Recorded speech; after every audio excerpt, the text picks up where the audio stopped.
Lab facility. Student-led startups. Great academic exposure. KL.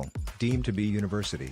Hello, నా పేరు doctor G Venkateswarlu, doctor Sarajas ayurvedic hospital, Kukatpally, Hyderabad. ఈరోజు మనము మలద్వారం బయట ఏర్పడేటువంటి పెరియానల్ యాబ్సెస్ గురించి తెలుసుకుందాము. దీన్నే చాలామంది ఏమంటుంటారు, వాడుక భాషలో సెగ్గడ్లు అని చెప్తూ ఉంటారు. అసలు పెరియానల్ యాబ్సెస్ అంటే ఏంటి, ఎందుకు వస్తుంది, అది అలానే ఉన్నట్లయితే దాన్ని ఏ విధంగా మారుతుంది అనేది మనం చూద్దాం. పెరియానల్ యాబ్సెస్ అంటే పెరియానల్ మలద్వారం చుట్టుపక్కల ఉన్నటువంటి గోడల మీద ఒక గడ్డ లాంటిది ఏర్పడినప్పుడు దాన్ని పెరియానల్ యాబ్సెస్ అంటారు.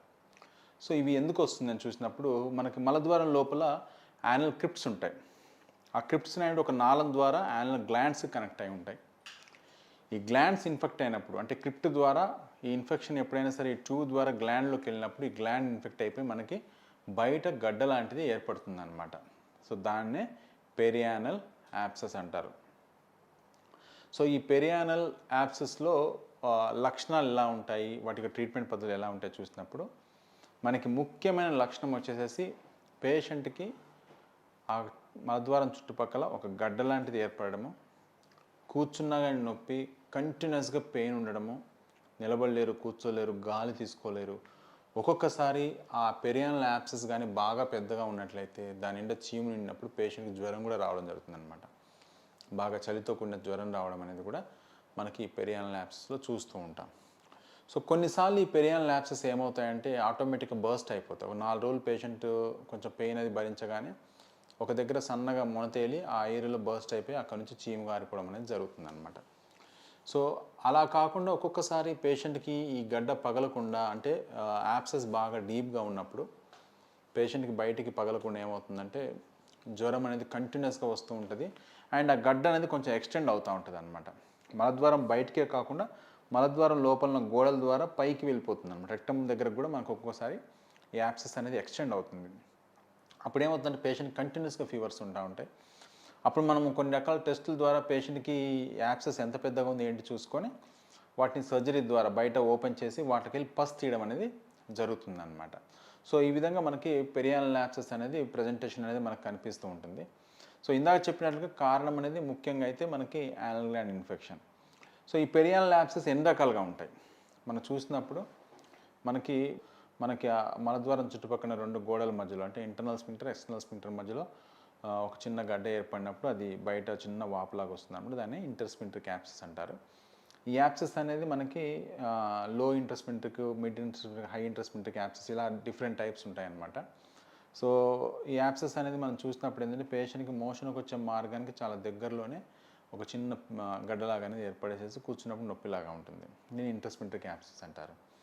అలా కాకుండా ఇస్క్యూరిటల్ యాబ్సెస్, ఈ ఇంటర్స్ఫింక్టర్క్ యాబ్సెసే మనకు ఒక్కోసారి ఏమవుతుందంటే ఈ ఎక్స్టర్నల్ స్ఫింక్టర్ని క్రాస్ చేస్తే మనకి మలద్వారం బయట ఉన్నటువంటి ఫ్యాట్లోకి వెళ్ళిపోతుంది అనమాట. ఇస్క్యూరిటల్ ఫోసా అంటారు దాన్ని. అక్కడ వెళ్ళినప్పుడు యాబ్సెస్ యొక్క సైజ్ చాలా పెద్దగా అవుతుంది అప్పుడు, ఎందుకంటే దాని చుట్టుపక్కల ఎలాంటి రెస్ట్రిక్షన్ ఉండదు. దానివల్ల యాబ్సెస్ యొక్క సైజ్ బాగా పెద్దగా అవుతుంది. దీంట్లో పేషెంట్కి ఫీవర్ అనేది ముఖ్యమైన లక్షణంగా చెప్తూ ఉంటారు. అండ్ ఈ యాబ్సెస్ అన్ని కూడా చాలా పెద్దగా ఉంటాయి. సో ఇవి జనరల్గా బర్స్ట్ అయినప్పుడు మనకి ఇవి చాలా కాంప్లెక్స్ ఫిస్టులాస్గా మారుతూ ఉంటాయి. ట్రాన్స్ఫింక్టరిక్ ఫిస్టులాస్ అంటారు. ఒక్కొక్కసారి సూప్రాస్ఫింక్టరిక్ ఫిస్టులాస్, ఇవి లోపల మలద్వారం లోపల నుంచి ఇన్ఫెక్షన్ ఇంటర్స్ఫింక్టరిక్ స్పేస్ ద్వారా పైకి వెళ్ళి అక్కడ ఎక్స్టర్నల్ స్ఫింక్టర్ని క్రాస్ చేసి ఈ ఇస్క్యూరిటల్ ఫోసాలకు రావడం జరుగుతుంది అనమాట. వీటన్నిటి కూడా సూప్రాస్ఫింక్టరిక్ ఫిస్టులాస్ అంటూ ఉంటారు. సో ఎనీహౌ ఏదైనా సరే మనకి పేషెంట్కి యాబ్సెస్ ఏర్పడినప్పుడు ఏంటంటే డాక్టర్ గారి దగ్గరికి వెళ్ళినప్పుడు ఒక్కసారి ఎగ్జామిన్ చేసి ఎంఆర్ఐ కానీ ఎండోయానల్ స్కాన్ కానీ సజెస్ట్ చేయడం జరుగుతుంది. ఒక్కోసారి ఇవి లేకుండా కానీ పేషెంట్కి చాలా ఫీవర్ కానీ పెయిన్గా ఉన్నట్లయితే దానిపైన లోకల్ అనస్థీషియాలో అంతవరకు ఒక చిన్న నిక్కిచ్చి దాంట్లోకి వెళ్ళి మనం పస్ అనేది బయట తీసేయచ్చు. కాకపోతే ఏంటంటే పేషెంట్కి మనం ఎష్యూరెన్స్ ఏమి ఇవ్వాలంటే కంపల్సరీగా యాబ్సెస్ అయిన తర్వాత మీరు ఒక్కసారి ఎంఆర్ఐకి వెళ్ళండి, లేకపోతే ఎండోయానల్ స్కాన్కి వెళ్ళండి. వెళ్ళినట్లయితే ఫిస్టులా ఉన్నట్లయితే మీరు రూల్ అవుట్ చేసుకోవాలి కంపల్సరీగా. ఒకవేళ ఫిస్టులాగా ఉన్నట్లయితే మళ్ళీ ఇదే ఏరియాలో మళ్ళీ పెరియానల్ యాబ్సెస్ వచ్చే అవకాశం ఉంటుంది. కాబట్టి మీరు ఈ ఫిస్టులాని మనం కంప్లీట్గా ట్రీట్ చేసుకుంటేనే మళ్ళీ మీకు ఆ ఏరియాలో పెరియానల్ యాబ్సెస్ అనేది వచ్చే అవకాశం ఉండదు. కాకపోతే ఏంటంటే కొన్నిసార్లు డాక్టర్ గారు దాన్ని టైంకి డ్రైన్ చేసి ప్రాపర్గా దాన్ని అంతా క్లీన్ చేసి నీట్గా ఉంచినట్లయితే జనరల్గా మనకి ఇంటర్నల్ ఓపెనింగ్ అనేది అంత వైడ్ లేకుండా చాలా నేరో అయిపోయి మళ్ళీ యాబ్సెస్ అనేది కొన్ని సంవత్సరాలు కూడా రాకుండా కూడా ఉండే అవకాశం ఉంటుందన్నమాట. సో ఈ విధంగా మనకి పెరియానల్ యాక్సెస్ వచ్చినప్పుడు డాక్టర్ గారి దగ్గరికి వెళ్ళినప్పుడు ఏంటంటే డాక్టర్ గారు ఎగ్జామిన్ చేసి దాన్ని కొన్ని రకాల పరీక్షలు చేసి ఇన్సిషన్ అండ్ డ్రైనేజ్ అంటారు.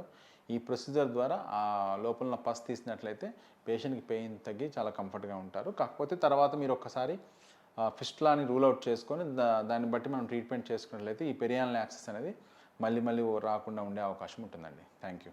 మరిన్ని వీడియోస్ కోసం ఛానల్ ని సబ్స్క్రైబ్ చేయండి. లేటెస్ట్ అప్డేట్స్ కోసం వాట్సాప్ ఛానల్ ని ఫాలో చేయండి. అండ్ లింక్ డిస్క్రిప్షన్ లో ఉంది. International Lab